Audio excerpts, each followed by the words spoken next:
睡觉也会出人命。睡觉也会出人命。大家都觉得，啊啦，打呼，谁没有打呼？谁的家里没有人打呼的？OK，真的是少之又少。所以呢，很多人就讲，我今天超级累了，所以我睡觉就打呼啊。然后打呼不是讲说睡很好吗？可是呢，我们应该要面对真实的情况说，其实为什么会打呼？就是说，当一个人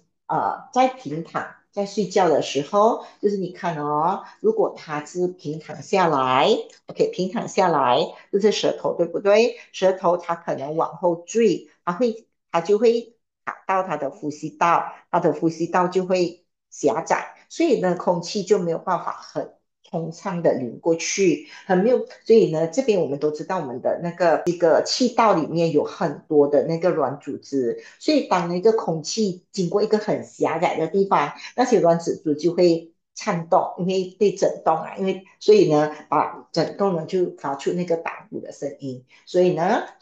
然后我们就是说空气已经减少，经过那个狭窄的地方。就减少了，所以当空气减少的时候，我们的氧气是不是减少？所以当我们都知道我们活着是需要氧气的，所以呢，如果是氧气减少的话，其实呢，打呼不是睡得很香哦，打呼是我们的身体在求救，因为我们的 oxygen 减少了。然后最新的研究呢说，5个打鼾的人当中啊，OK，5个打鼾的患者当中，就有1个人呢是有睡眠呼吸中止症的，因为我们都知道这个是一个spectrum，OK，期间他可能只是稍微的打呼，或者是一个礼拜打呼几次，慢慢他就严重，因为这个是他不会自己好的，它是一条不归路，所以他慢慢就从打呼慢慢严重，然后到睡眠呼吸中止症。所以呢，如果我们没有及时的去干预的话，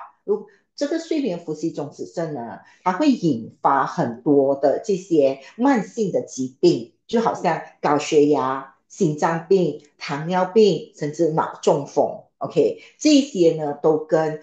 睡眠呼吸症呢有密切的关系。OK，因为我们身体在缺氧，我们身体在缺氧，我们身体的很多器官都没有足够的氧气在支撑，所以呢，它就会变成很多的疾病就会从那里开始。